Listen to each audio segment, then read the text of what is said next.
कोई एजेंडा नहीं था, मुंह उठा के बोलते रहते हैं ना विदाउट कोई सब्सटेंस। ये जो लास्ट मिनट पे ये क्या मोहल्ले की क्रिकेट हो रही है भाई, इंडिया से मैच है इन इंडिया और मैं लास्ट मिनट में नहीं खेलूंगा। उनको यहाँ लाए खड़ो, उनको अब कुरान उठाएं ये बोलने से पहले। क्या ओपिनियन है अगर पाकिस्तान इंडिया अगर सियासत sports is the best thing किसी भी दो मुल्कों को करीब लाने के लिए।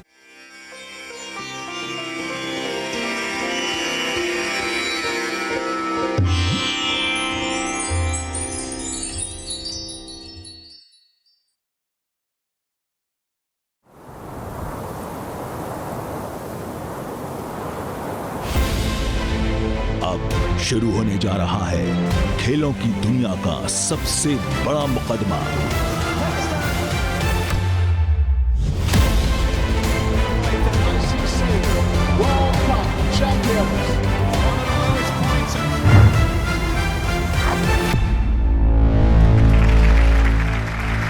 आज के इस शो में भी हम एक ऐसे मेहमान को आपके सामने बुलाने जा रहे हैं कि जो पाकिस्तान तो क्या दुनिया के लेजेंडरी ऑलराउंडर, क्रिकेट छोड़े हुए उन्हें तकरीबन 15 बरस हो गए, लेकिन उसके बावजूद वो लोगों के दिलों में बसते हैं। लोग उनसे मिलना चाहते हैं, उनसे इंटरेक्ट करना चाहते हैं और अब भी पूरी दुनिया उन्हें एक बड़े बावकार अंदाज से बुलाती है। पाकिस्तान के लेजेंडरी ऑलराउंडर, पाकिस्तान के फॉर्मर कैप्टन वसीम अकरम, जिनसे आज हम बहुत सारे सवालात करेंगे। वसीम अकरम हमारे सामने वाले बॉक्स में आकर बैठे। लेट्स वेलकम अवर जज मिस्टर कमर अहमद।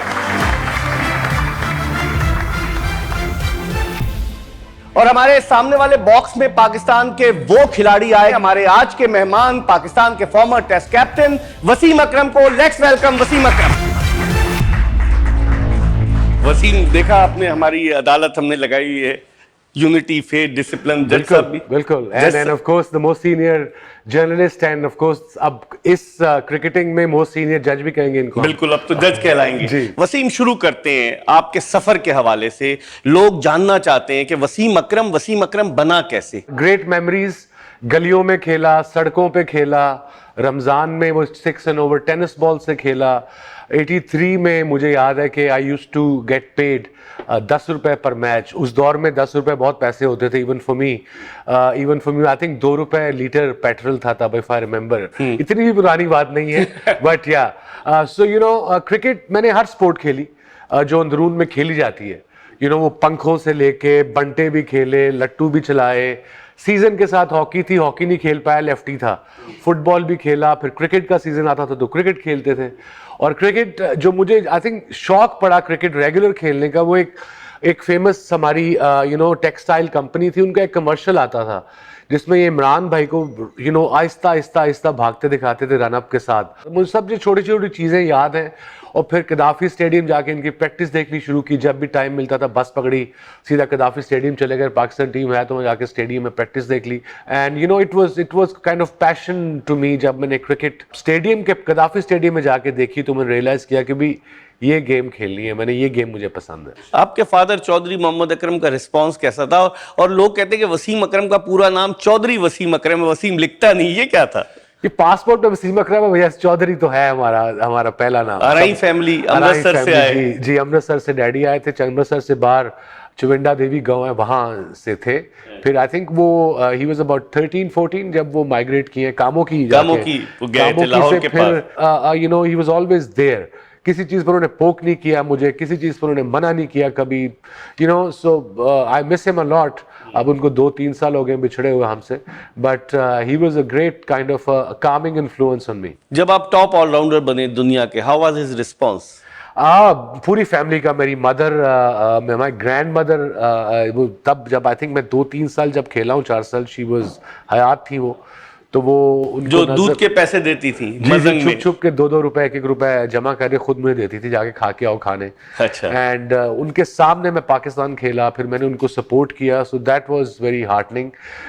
बाकी घर वालों ने कभी you know whatever money I earned over the years, nobody asked me anything, nobody bothered me about anything, so you know I was a master of my own decisions. Wasim Akram से हमारी गुफ्तगू जारी है, तो चलते हैं वसीम अकरम पर लगाए जाने वाले पहले इल्जाम की तरफ।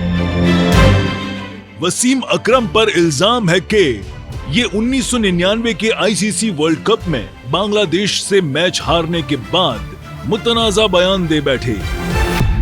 ये लोग याद रखते हैं वसीम, 99 का वर्ल्ड कप, पाकिस्तान बड़ी पीक पे चला गया था, ऑस्ट्रेलिया से हम 8 विकेटों से फाइनल हार गए। उससे पहले, क्योंकि ये हिस्ट्री है कि पीपल वांट टू नो, ये स्टेटमेंट क्यों दिया? और वो simple, they one the match fair and square, and उसके बाद क्या मैं करता, हैं तो मुसलमान भाई ना, है तो हमारा मुल्क था ना। तो इंस्टेड आई थॉट कि मैं अपनी टीम को उड़ाऊं, अभी आगे मैचेस हैं बड़े important, might as well praise जो हमसे फेयर एंड स्क्वायर मैच जीते हैं, specially such an inexperience side. और ये मेरे जहन में ख्याल था, इसमें कोई एजेंडा नहीं था, इसमें कुछ कोई नहीं था, वो बिल्कुल फेयर एंड स्क्वायर हमसे मैच जीते हैं। हमने चेस करने की कोशिश की है कि शायद चेस करें, आगे जरूरत पड़ जाए, but obviously that didn't work and we lost the game. That अब एज ए कप्तान इससे सिंपल एक्सप्लेनेशन मैं नहीं दे सकता। लोग जो मर्जी कहते रहे, ये तो लोग तो सवाल पूछ रहे हैं, किस दिन मैंने इन कॉल से भी सवाल पूछ रहे हैं बैठ के। अच्छा। हाँ, कि ये हर 2 मिनट में कभी हर्ष पे तो कभी फर्श पे, इनको आप खुश कर ही नहीं सकते।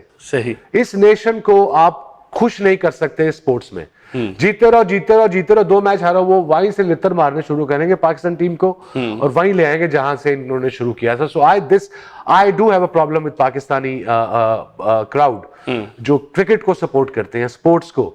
जीते रहो तो ठीक है, ना जीतो तो उसके बाद ऐसा लताड़ते हैं कि लिहाज ही नहीं करते। अब तो सोशल मीडिया आ गया, सोशल मीडिया तो बड़ा आसान है, 2 लाइनें लिख दो, ना शक्ल नजर आ रही है ना कुछ नजर आनी है, वो क्रिटिसिज्म को मैं नहीं लेता। सही।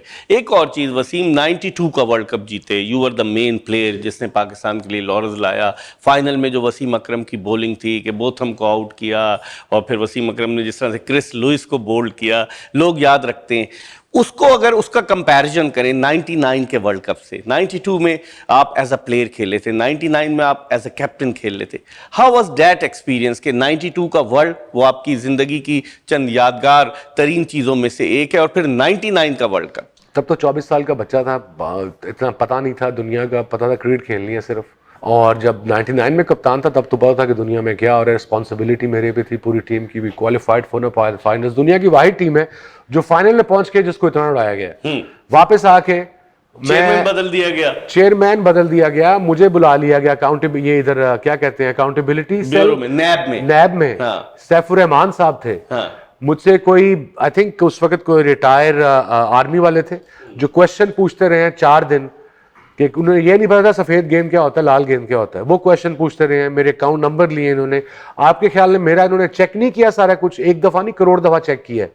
सो ये सारे जो आके टीवी पे आके मुंह उठा के बोलते रहते हैं ना, विदाउट कोई substance, people like them what they need is attention.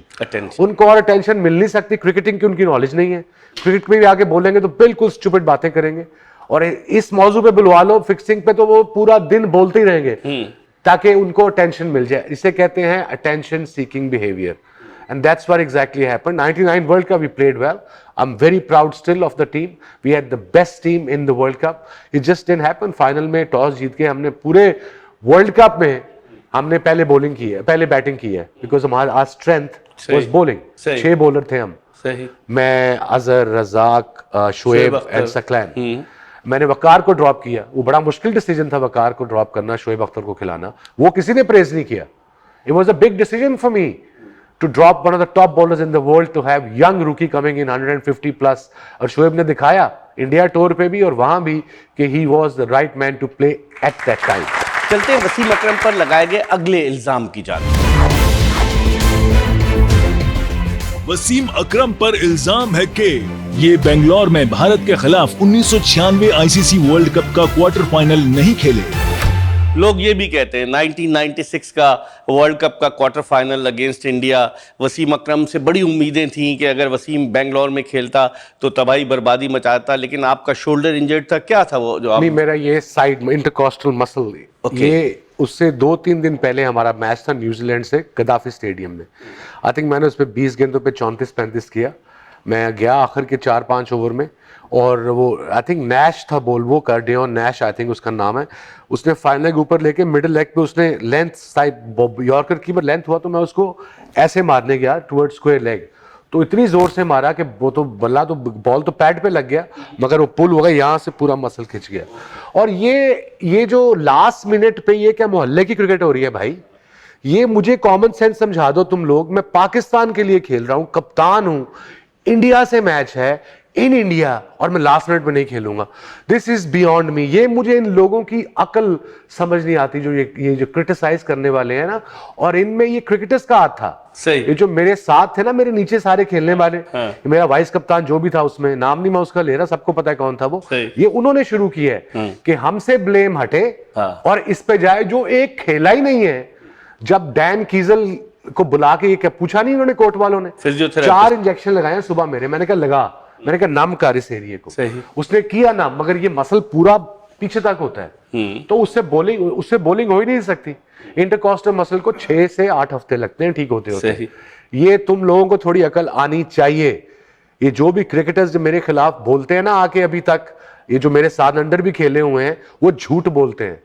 उनको यहां लाए खड़ो, उनको अब कुरान उठाएं ये बोलने से पहले, वो बिला वजह कुरान ना उठाएं। सही। या सो दैट वाज एम्बैरेस। जब हम वापस आए तो मुझे फोन आता है पीसीबी साहब और हमारे मैनेजर को कि आप लाहौर नहीं आए। इन्होंने इतनी अफवाह फैला दी इन लड़कों ने कि पाकिस्तान इस बैठा कि मैच लास्ट मिनट पे नहीं खेला। It's not human, you can't just not play last minute. ये क्या मोहल्ले की, क्या मोहल्ले वाली क्रिकेट हो रही है कि लास्ट मिनट में सिर दर्द है मैं नहीं खेलूंगा? इट्स ऑल रॉन्ग, बिल्कुल गलत खबर है। और इन क्रिकेटर्स ने ये शुरू कराई थी। मैंने इनकी बातें सुनी है रात पहले। जब मैच हारे हैं, मेरे से तो बात ही कोई नहीं था कर रहा। ये इतने वो डरे हुए थे, तो ये कमरे में बैठे हुए थे 5-6। तो मैं गुजरा, मुझे इनकी आवाजें आई, ये मैंने किसी को बताया नहीं है, मेरे साथ गवाह भी है, मैं उसका नाम भी नहीं लूंगा। उन्होंने कहा हाँ इस पे डाल देते हैं, देख लेंगे क्या होगा। That's I am on record, मैं बता रहा हूं, ये सुना है मैंने अपने कानों से। गुफ्तगू के सिलसिले को मजीद आगे की तरफ बढ़ाते हैं, चलते हैं अगले इल्जाम की जानिब। वसीम अकरम पर अगला इल्जाम क्या लोग लगाते हैं?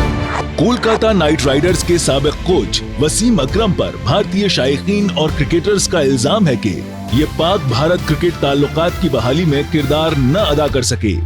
आपने कहा कि एशेज से ज्यादा इंपॉर्टेंस है। आपकी as a former captain, former cricketer, क्या ओपिनियन है? अगर पाकिस्तान इंडिया अगर सियासत ना हो और इनके ताल्लुकात रिवाइव होते हैं तो इससे दोनों ममालिक की क्रिकेट को कितना बिल्कुल। फायदा? अब इंडिया वाले कहते हैं कि जी आप अपनी गवर्नमेंट को बोले। अबे तुमने अपनी गवर्नमेंट को भी कुछ बोला? हम स्पोर्ट्समैन हैं, हम सिर्फ पीपल टू पीपल कांटेक्ट। मेरे लिए इंडियन भी वही है, मेरे लिए पाकिस्तानी बच्चे भी वही। बच्चा तो बच्चा है ना, उसमें नेशनलिटी के अगर ताल्लुक है। अब इंडिया वाले लोग कहते हैं अपनी गवर्नमेंट को कैसे बोल रहे हैं हम? हमने भी रहना है, आपने भी रहना है, आप बोल रहे हैं अपनी गवर्नमेंट को। So common sense sometime it doesn't prevail. सही। अब जब तक पीपल टू पॉलिटिक्स अपनी जगह, इनकी एलओसी पे जो भी होता है वो हमारा ताल्लुक, हम वरिड है अपने मुल्क के लिए, वरिड है अपने लोगों के लिए, जैसे वो है अपने लोगों के लिए। बस एक दूसरे की रिस्पेक्ट करें। जो आप वहां के गेस्ट यहाँ आते हैं हम वेलकम करते हैं। हम जब वहां जाते थे हमें वेलकम होता था, अब तो कोई बुलाता नहीं है। बट अगेन इसे कहते हैं one extreme to other extreme. There is no middle way in our culture. Our culture means both the countries. But again sports is the best thing किसी भी दो मुल्कों को करीब लाने के लिए। और क्रिकेट से बेहतर पाकिस्तान इंडिया में कोई स्पोर्ट्स है नहीं। कौन सबसे अच्छा दोस्त था वसीम का? आपने सबके अब नाम मेरा रवि शास्त्री बड़ा अच्छा दोस्त है। उसको मैंने गाली भी बड़ी निकाली है बाउंसर, बिकॉज पुल नहीं था मारता और लंबा था। हाँ। उसको जहां दिल करे मैंने बाउंसर दिए हैं।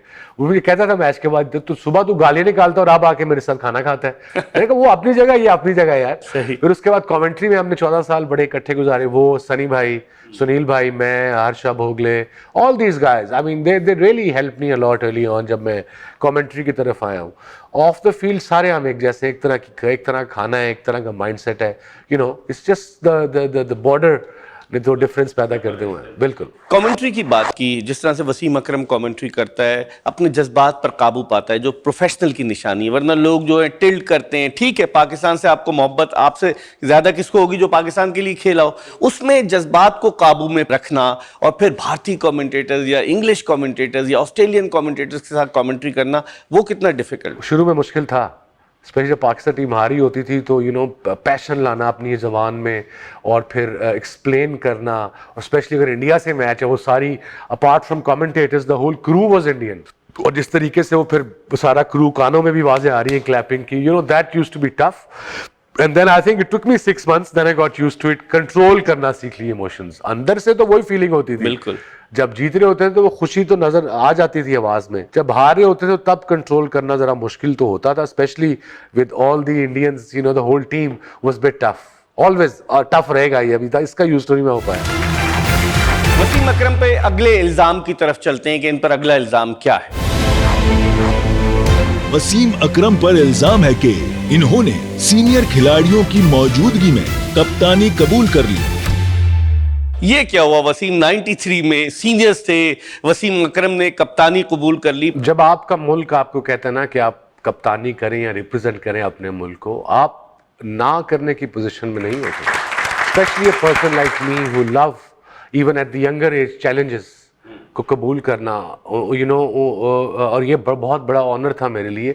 ठीक है, आई डू अंडरस्टैंड कि it was may be too early for me, plus मेरे पास कोई कप्तानी का एक्सपीरियंस नहीं था, इवन फर्स्ट क्लास और क्लब क्रिकेट, और मुझे सडनली जावेद भाई को हटा के मुझे कप्तान बना दिया गया। But I think I started off okay, help काफ़ी थी you know all around, but senior players की इतनी हेल्प नहीं थी जो कि पाकिस्तान टीम में अक्सर होता था। आपका मुझे पता नहीं है, तब कोई जूनियर कप्तान बनता तो senior players for some odd reason उसको हमेशा बैकफुट पे रखने की कोशिश करते, not directly but indirectly. So वो एक बड़ा मेरे लिए ड्रॉबैक था, मुझे नहीं था पता, और मेरी उससे अपनी परफॉर्मेंस जो थी मुतासिर हो रही थी। फिर मेरे वाइस कप्तान भी बड़े यंग थे तब, वकार यूनुस। यू नो, प्रॉब्लम ये होती है कि कप्तान और वाइस कप्तान जो होते हैं ना क्रिकेट में, इनका आपस में मिलना बड़ा ज़रूरी होता है। अब यहाँ तो एक होता है वाइस कप्तान जो कप्तान के उतरने का वेट कर रहा होता है, और एक होता है वाइस कप्तान मोइन खान जैसा जो कप्तान की हेल्प करता है। सो मोस्टली वाइस कप्तान जो मुझे मिले वो यही होते थे, किस तरह ये इंजर हो, इसको बाहर निकालूं, मैं आ जाऊं, बजाय कि वो अपनी बारी का वेट करते, बारी का वेट नहीं करते हैं। आप इंजर्ड हो गए थे शारजा में, और फिर वकार यूनुस ने कप्तानी की डिफेंस क्रिकेट स्टेडियम कराची में, और 2 डब्ल्यूज जो पाकिस्तान के लिए बड़े लॉरल्स लेकर आए। उससे पहले 92 का इंग्लैंड का टूर था।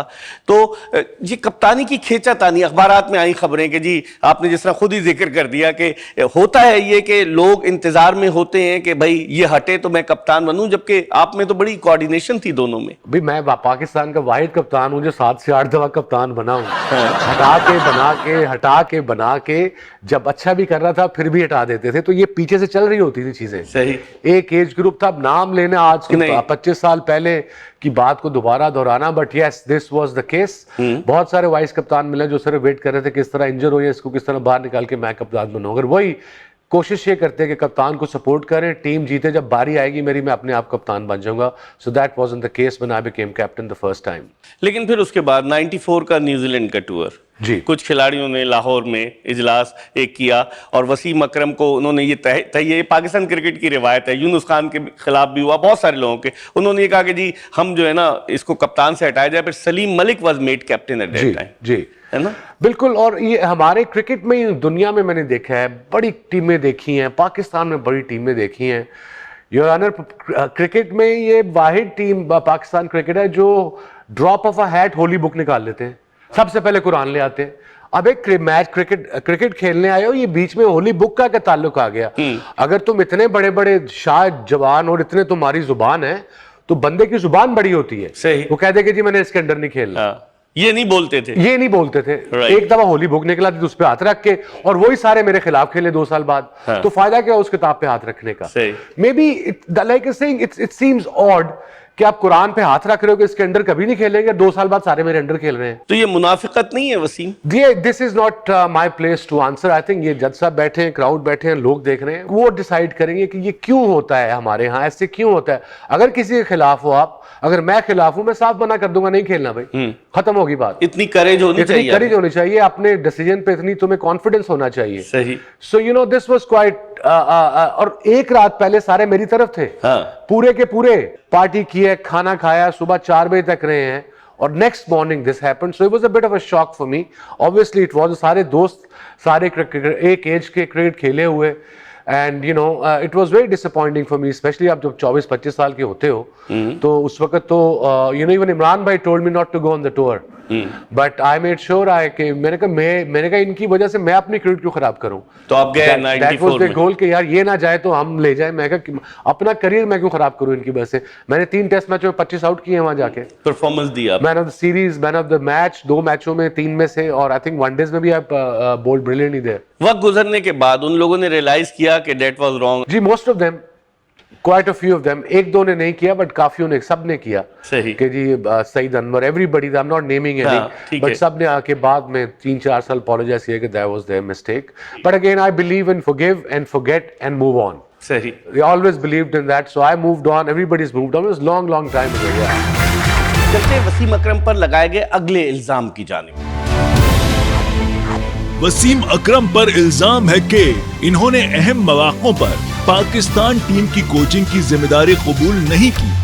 पाकिस्तान टीम के साथ वसीम अकरम, लोग कहते हैं बहुत बड़ा नाम, ये कोचिंग असाइनमेंट क्यों नहीं कबूल किया? आपने मोहम्मद शामी को गाइड किया जब कोलकाता नाइट राइडर्स के कोच थे, जहीर खान आपसे पूछने आता था, उमेश यादव को आपने गाइड किया। पाकिस्तान की कोचिंग वसीम अकरम ने क्यों नहीं कबूल की? क्योंकि इस मुल्क ने वसीम अकरम को नाम दिया। बिल्कुल, मैं जो कुछ हूँ इस मुल्क की वजह से हूँ, इस मुल्क के लोगों की वजह से हूँ, that's goes without saying, but इसकी कुछ रीजंस होती हैं। फर्स्ट ऑफ ऑल, जहां मैं जाता हूं या सोशल मीडिया पे मैं देखता हूं, जब पाकिस्तान की बॉलिंग बुरी करती है स्ट्रेट अवे वसीम अकरम को ले आए।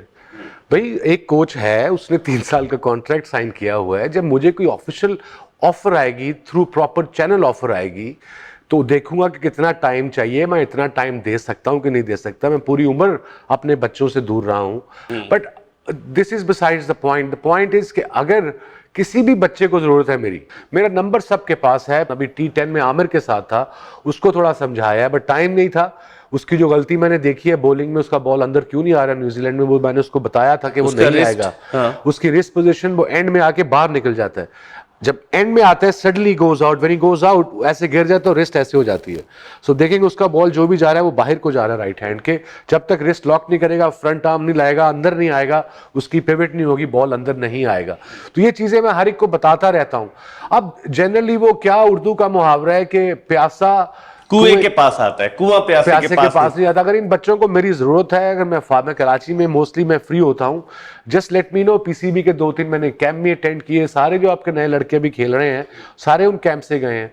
उस कैंप में जो मैं इनको 2 हफ्ते में बता सकता हूं वो बताता हूं, मगर अब उसके बाद काम होता है, जो मेरे साथ कैंप कमांडेंट होता है, जैसे मोहम्मद अकरम थे मेरे साथ 2 दफा, अब वो उसके बाद सैक हो गए, अब नया कोई आए, तो जो मैं चीजें बता के जाता हूं वो चीजें 2 दिन में ठीक नहीं होने वाली, उसको टाइम लगता है, specially at that level. It take months to master a little bit. थोड़ी सी चीज भी अगर मास्टर करनी हो तो वो वहां पे कम्युनिकेशन का इनसे प्रॉब्लम है, but otherwise I am always there to help Pakistan cricket. And coaching is a very different skill. Head coach is a very very different skill. अब देखिए, मैं जहां भी जाता हूं, यहाँ एज अ मेंटोर जाता हूं या क्रिकेट डायरेक्टर जाता हूं, इसका मतलब है कि मैंने पूरी टीम बनानी है, मैंने पूरी कोचिंग स्टाफ बनाना है। ये भी एक डिफरेंट काइंड ऑफ टैलेंट है। सही। Pick the right people. Draft एक आर्ट है, उसके लिए आपको बहुत मेहनत करनी पड़ती है, तुक्के में नहीं आप जा सकते किसी भी ड्राफ्ट में, स्पेशली अगर आप नई टीम है तो। So I enjoy my role, I am used to my role where I hire people for the right people for the right job, and साथ में मैं फिर बॉलिंग की भी हेल्प करता रहता हूँ। ठीक है, लेकिन आप इस्लामाबाद यूनाइटेड वाज नोवेयर। आप पहले सीजन में कोई एक्सपेक्ट ही नहीं कर रहा था कि इस्लामाबाद यूनाइटेड जीत जाएगी। नहीं, बिल्कुल, ऑब्वियसली ऊपर वाले का भी एहसान था कि we peaked at the right time. We had a very experience captain in Misbahul Haq, very nice guy. We had a very good coach. हमारे ओनर्स बड़े जबरदस्त थे, अली नकवी साहब, Ali Naqvi and Amna and Aamir Zaidi, all these guys. So it was like a family. अब मेरी job क्या है जब मैं क्रिकेट डायरेक्टर जाता हूँ? मेरी जॉब है कि जो क्रिकेटर्स, मेरे सारी टीम वहां पे है 20 से 25, हर डिसीजन मैंने करना है उनका। ऑन द फील्ड तो उन्होंने खेलना है, क्रिकेटिंग डिसीजन कोच ने करने हैं, you know. Of the field सारे डिसीजन, कितने बजे जाना है, कहाँ पे आना है, मीटिंग कब है, किस चीज की जरूरत है, डॉक्टर पे जाना है, you know. I am available 24/7। Okay. I am a guy जो 7 बजे उठता है और रात 11 बजे सोता है। जल्दी सो जाते हैं? जल्दी सो जाता हूँ, 7 बजे से मैं अवेलेबल होता हूँ सबके लिए। I am there, room is open all the time. जो यू नो, इस लेवल पे आके आपको कोचिंग तो चलो चाहिए होती है, बट इस लेवल पे आपको ऑर्गेनाइजेशन स्किल्स बड़ी जरूरी होती है, किसी को कोई प्रॉब्लम ना हो। छोटी छोटी, इन स्पोर्ट्समैन की बड़ी छोटी छोटी प्रॉब्लम्स होती हैं, डेली अलाउंस नहीं मिला, बीवी बच्चों को टिकटें नहीं मिली, यू नो, इस तरह की चीजें, मगर उससे ये इनकी परफॉर्मेंस अफेक्ट होती है। तो मैं वो चीजें बड़े पॉजिटिव। 92 का इंग्लिश टूर और पाकिस्तानी बॉलर 2 Ws ने इंग्लिश बैट्समैनों के लिए बड़ी मुश्किलात पैदा की। जब इंग्लैंड हार गया तो उन्होंने बॉल टेम्परिंग का इल्जाम लगा दिया। माइकल अथर्टन को वो नहीं देखते कि वो जेब से मिट्टी निकालता है, बहुत सारी चीजें। ये इल्जाम, इसको आपने किस तरीके से लिया? वी वर टू यंग, 23-24 साल के बच्चे थे, वर्ल्ड कप जीत के गए थे, कोई प्रेस प्रूफ नहीं थे पढ़ते, बताते थे लोग यही आ गया क्या आने दो, एज लॉन्ग एज हम जीत रहे हैं। बट अगेन बाद में रियलाइज किया जब थोड़े बड़े हुए, जब बकर लाई के, इट वाज एक्चुअली ज्यादती की उन्होंने हमारे साथ। अब उन्हीं को हमने सिखा दिया तो वो चेंज हो गया, वो हो गया रिवर्स स्विंग। अब एंडरसन को मुश्ताक अहमद सब कुछ सिखाया कि गेंद बनाना कैसे है, गेंद पकड़ना कैसे है। देखिए मैं भी कोचिंग दुनिया में हर जगह की है, वो आपको मुहावरा याद होगा इन बच्चों को कि बिल्ली को शेर की खाला क्यों कहते हैं, इसलिए कहती है। बिल्कुल, आप सब कुछ सिखाओ मगर लास्ट बिट छोड़ दो ताकि आपको दोबारा भी बुला सके। उसको बाद मुश्ताक को नहीं बुलाया उन्होंने, सही इंग्लैंड वालों ने, कुछ उन्होंने उसको रखा 3-4 साल, उससे सब कुछ सीख लिया reverse swing. So now it's an art, जो कि आप it's a dying art now. अब स्वाय एंडरसन के मेरा नहीं ख्याल दुनिया में कोई भी बॉलर है जो दोनों तरफ स्विंग कर सके। और पाकिस्तान का भी नहीं है कोई ऐसा आपकी मुझे अभी तक तो कोई नजर नहीं आया। आमिर में भी, बट वो स्विंग नजर नहीं आता कि ऐसे भी जाए और फिर ऐसे भी आए। वो क्रॉस हल्का हल्का आ जाता है नजर, मगर अंदर नहीं आ रहा आमिर का अभी तक, उससे मुझे वरी है। जब तक लेफ्ट आर्म का अंदर नहीं आएगा विकेटें मिलनी कम हो सके। कभी कभी दिल करता है, वरी है आपको कि कभी वसीम अकरम भी मैदान में उतर जाए? अब तो खैर छोड़ चुके हैं। नहीं, I moved on. You know, जिंदगी में हर चीज का एक टाइम होता है और आपको एक एज होती है, आपको उस टाइम उस एज के मुताबिक क्रिकेट खेली। 21 साल खेली पाकिस्तान से, अल्लाह का शुक्र है। I moved on, I never missed playing for even one day. Players में कहते हैं कि आपके बड़े पक्के दोस्त शाहिद आफरीदी, मोइन खान, 2-3 दोस्त आपके वसीम अकरम के बड़े क्लोज फ्रेंड थे जी। दोस्ती इनके साथ थी, बाकियों के साथ इतनी नहीं थी। देखिए आप भी बड़ी कंपनीज में काम किया है, क्यू भाई ने भी किया है, इन बच्चे भी करेंगे। सो जब आप करते हो बड़े कम दोस्त होते हैं, कोलीग्स तो सारे होते हैं सही, बट दोस्ती बड़े कम लोगों से होती है। सो मोइन से बड़ी दोस्ती है। अफरीदी तो अपना बच्चा है, हमारे सामने बड़ा किया उसको, और आप देखें क्या बड़ा स्टार बना हुआ है। So you know, Ijaz Ahmed से बड़ी दोस्ती, अनफॉर्चुनेटली मैं कराची मूव हो गया तो मुलाकात कम होती है, बट बाकी सबसे इंजमाम, मुशी, सईद कांटेक्ट में सबसे हूँ मैं, सबसे टच में रहता हूँ, बिकॉज हमने 15 साल इकट्ठे गुजारे हुए हैं, day in day out. How can you forget that? अब चलते हैं, अगला इल्जाम क्या लगाते हैं वसीम अकरम पर लोग, आइए देखते हैं।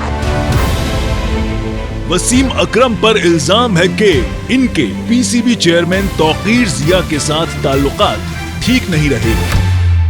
वसीम अकरम के ताल्लुकात, हालांकि उस वक्त आप पाकिस्तान टीम में आए, you were before that you led Pakistan, लेकिन कुछ चेयरमैन ऐसे होते हैं कि ताल्लुकात आपके अच्छे नहीं रहे, कुछ चेयरमैन के साथ आपके ताल्लुकात बहुत अच्छे रहे। इसकी क्या रीज़न थी? मुजीबुर रहमान आप लोगों को बुलाते थे, वो तो सिर्फ 2 महीने के लिए पीसीबी के चेयरमैन रहे। ये भी स्ट्रेस की मेन रीज़न बनती है क्या? वजह क्या थी, क्यों नहीं ताल्लुकात अच्छे? I had no idea. I was the main player for Pakistan. I was performing. अभी लास्ट जो मैं टेस्ट मैचेस खेला था, मैं आई थिंक वेस्ट इंडीज में आखिरी मैच में मैन ऑफ द मैच, फिर श्रीलंका आए टेस्ट मैच में मैन ऑफ द मैच, फिर तीसरा test I was man of the match, 3 test on a trout.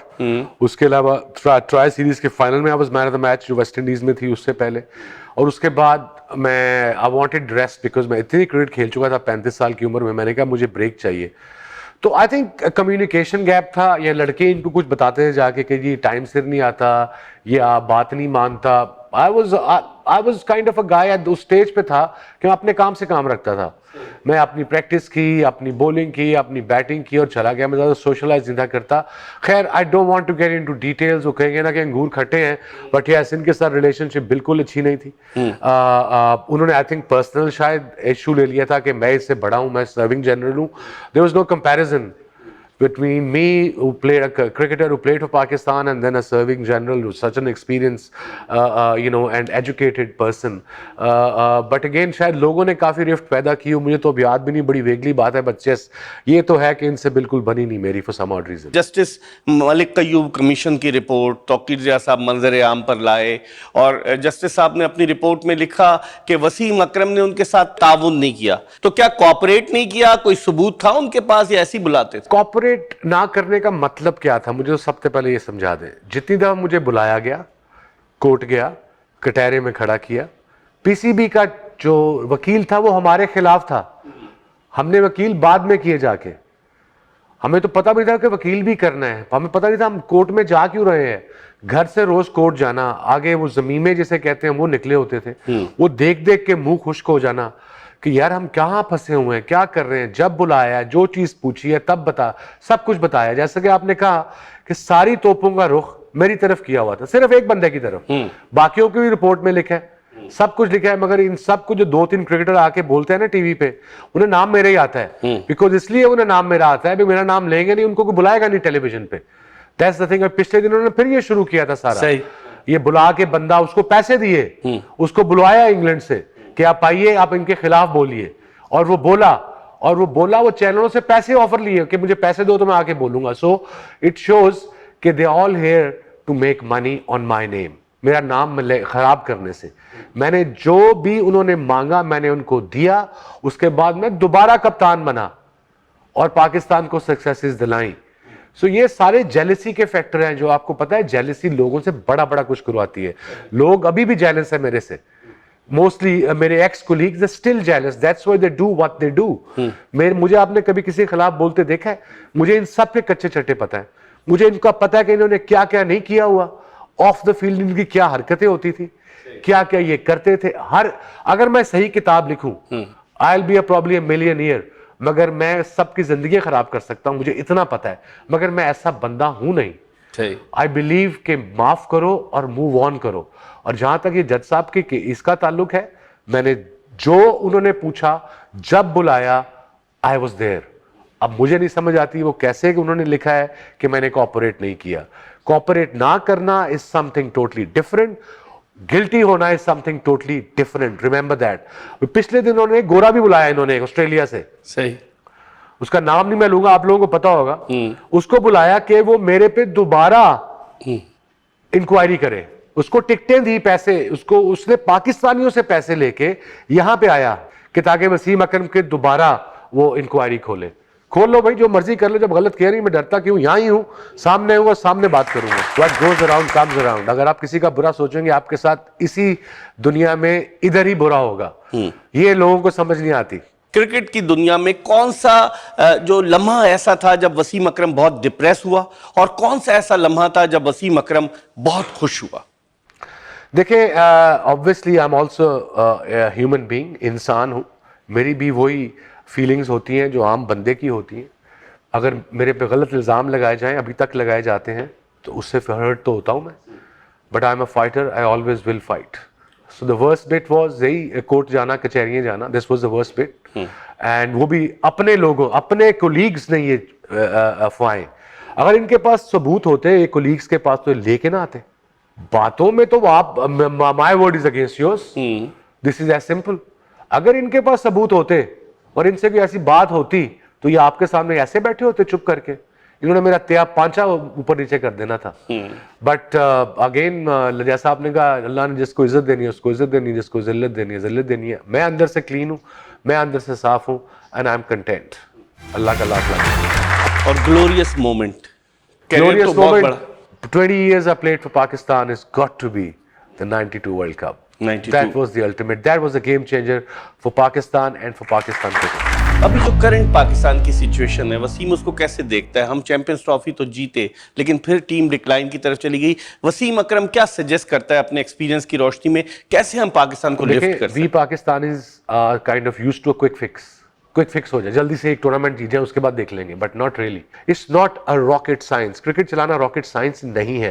PCB में चलाना है, बट वैसे नहीं है। अब वक्त हो गया इस मुकदमे के फैसले का, देखते हैं कि क्या फैसला देते हैं। मैं इनसे रिक्वेस्ट करूंगा कि फैसला सुनाएं।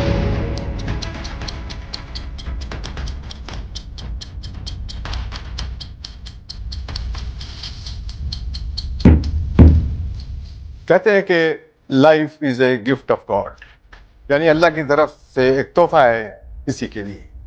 और मैं समझता हूँ इस जिंदगी में बहुत सारे चैलेंजेस आते हैं इस तोहफे को मेंटेन करने के लिए, और इसके लिए बहुत ज़रूरी है कि आप दिलेरी से और ब्रेवरी के साथ इन चैलेंजेस को कबूल करें, तो आप लाइफ में कामयाब भी होते हैं। अगर नहीं कर सकते तो फिर आपका रुख दूसरी तरफ हो जाता है। तो जिन पर जो इल्ज़ामात आज लगाए गए हैं और जिन चैलेंजेस का इनको सामना जिंदगी में रहा है, उसका इन्होंने भरपूर खुलकर बड़ी क्लैरिटी के साथ जवाब दिया है। इन तमाम इल्ज़ामात के जवाबात में जो वसीम अकरम ने बहुत ही क्लैरिटी के साथ सफाई पेश की है, उससे साफ जाहिर होता है कि ये बहुत सी कहानियाँ ऐसी हैं जो अफवाहों की तरह फैलती हैं, लोगों में गलतफहमियाँ होती हैं, लेकिन सारी गलतफहमियों को वसीम अकरम ने दूर कर दिया है। लिहाजा इस अदालत और इस मुकदमे से मैं वसीम अकरम को बाइज्जत बरी करता हूँ। जी, फैसला आपने सुना जज साहब का, कमर अहमद साहब का, और इस बॉक्स में आज वसीम ने बड़ी खुलकर बातें की। बाज़ जगह इनको थोड़ा सा गुस्सा भी आया, बाज़ जगह खुशी का भी इजहार किया, लेकिन अगर आदमी सच्चा होता है तो फिर वो अपने जो मुंह में आता है, जो दिल में होता है, वो बोलता है। हमें उम्मीद है कि हमारी आज की ये एपिसोड पाकिस्तान के लेजेंडरी ऑलराउंडर वसीम अकरम के साथ आपको पसंद आई होगी। अगले प्रोग्राम में एक और मेहमान के साथ इस बॉक्स में हाजिर होंगे। इजाजत दीजिए, खुदा हाफिज़।